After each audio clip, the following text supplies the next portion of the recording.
Good morning students, welcome to NS classes. Today we are going to start chapter number 9, some applications of trigonometry. जो हमने 8th chapter किया था trigonometric ratios का, तो उसमें वो जो रेशियोज हैं हमारी रियल लाइफ में कहाँ पे यूज होती हैं, इस चीज को हम इन एप्लीकेशंस के थ्रू समझने वाले हैं।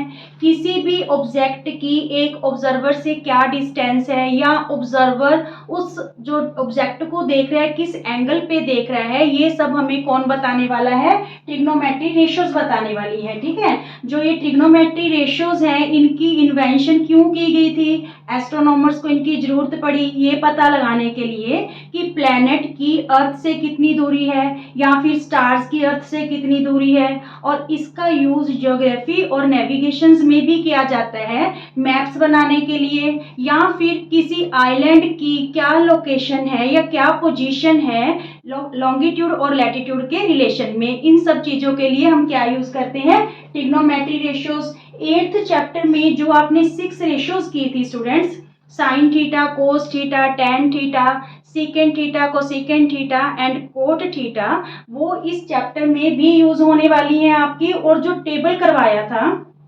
ट्रिग्नोमेट्री रेशियोज का, एंगल के साथ क्या वैल्यू है, 0 डिग्री के साथ, 30 डिग्री के साथ, 45, 60 डिग्री, 90 डिग्री में इनकी क्या वैल्यूज रहेंगी, वो भी यहाँ पे यूज होने वाला है। तो वो आप उस इंट्रोडक्शन लेक्चर में जाके बनाना सीख लेना।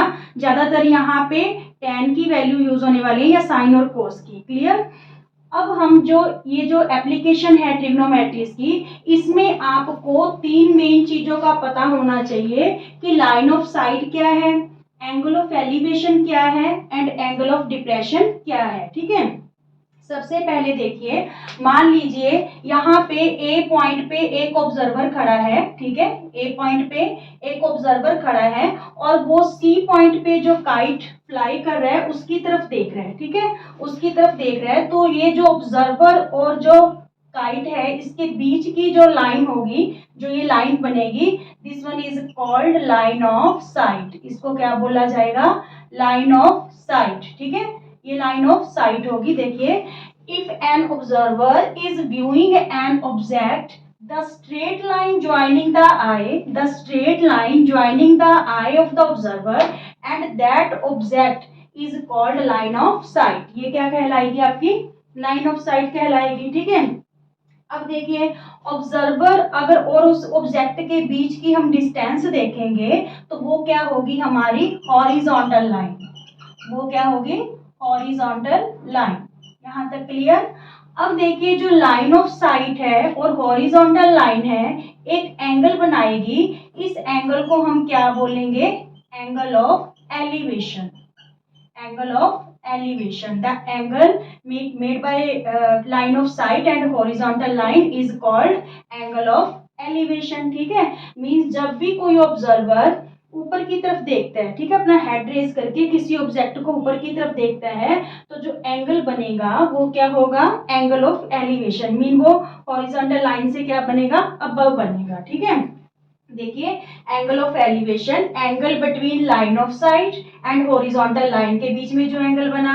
नंबर 2, इसकी क्या प्रॉपर्टी है कि ये हॉरिजॉन्टल लाइन के अबव बनेगा। ठीक है, और when we raise our head, और ये एंगल ऑफ एलिवेशन कब बनेगा, जब हम अपना हेड रेज करके किसी चीज की तरफ देखेंगे। ठीक है, चलिए, now angle of depression. Angle of depression क्या है स्टूडेंट्स, अब हम इस एग्जांपल में क्या करेंगे, यहाँ पे ये जो ऑब्जर्वर है इसको यहाँ खड़ा कर देते हैं। ठीक है, ऑब्जर्वर को यहाँ पे दिखा देते हैं और कोई ऑब्जेक्ट, ये ऑब्जर्वर है जो यहाँ पे किसी ऑब्जेक्ट को देख रहे हैं, मान लीजिए यहाँ पे कोई भी ऑब्जेक्ट है, इस ऑब्जेक्ट को देख रहे हैं। ठीक है, तो ये जो ऑब्जर्वर इस ऑब्जेक्ट को देख रहे हैं, तो ये क्या हो जाएगी, यहाँ पे देखिए, पहले तो ये ऑब्जर्वर, ये लाइन ऑफ साइट होगी इसकी। ठीक है, सीधी लाइन ऑफ साइट।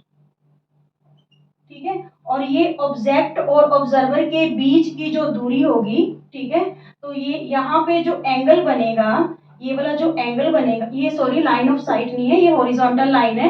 ये क्या है, हॉरिजॉन्टल लाइन, हॉरिजॉन्टल लाइन। ठीक है, और ये वाला जो ऑब्जर्वर है इस ऑब्जेक्ट को देख रहा है, ये लाइन ऑफ साइट है। ये क्या है, लाइन ऑफ साइट। ठीक है, सिमिलरली लाइन ऑफ साइट और हॉरिजॉन्टल लाइन के बीच में इस बार जो एंगल बनेगा that is called angle of depression, angle of depression.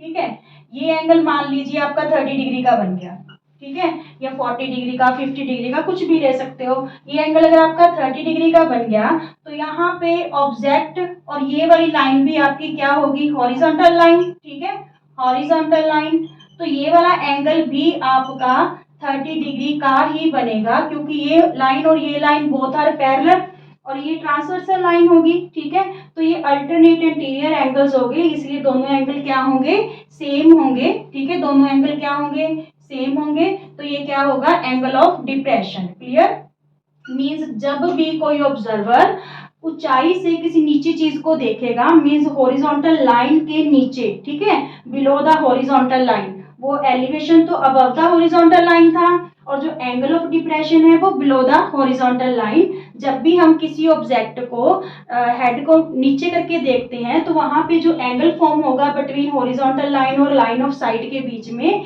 That is called angle of depression. तो ये चीज आपको बिल्कुल क्लियर होनी चाहिए कि एंगल ऑफ एलिवेशन, जब हम किसी चीज को हेड को रेज करके देखते हैं तो जो एंगल बनेगा वो एंगल ऑफ एलिवेशन होगा और जब हम हेड को डाउन करके देखते हैं तो जो एंगल बनेगा वो क्या होगा, एंगल ऑफ डिप्रेशन। क्योंकि इस चैप्टर में डायग्राम पे ही या कह सकते हो कि फिगर पे ही आपका क्वेश्चन बेस्ड रहेगा। अगर आपने फिगर सही बना ली फिर तो आपका क्वेश्चन सही जाएगा, अगर फिगर गलत होगी तो क्वेश्चन भी गलत हो जाएगा आपका। ठीक है, इसलिए इस कॉन्सेप्ट को अच्छे तरीके से क्लियर कर लीजिए। Okay, thank you.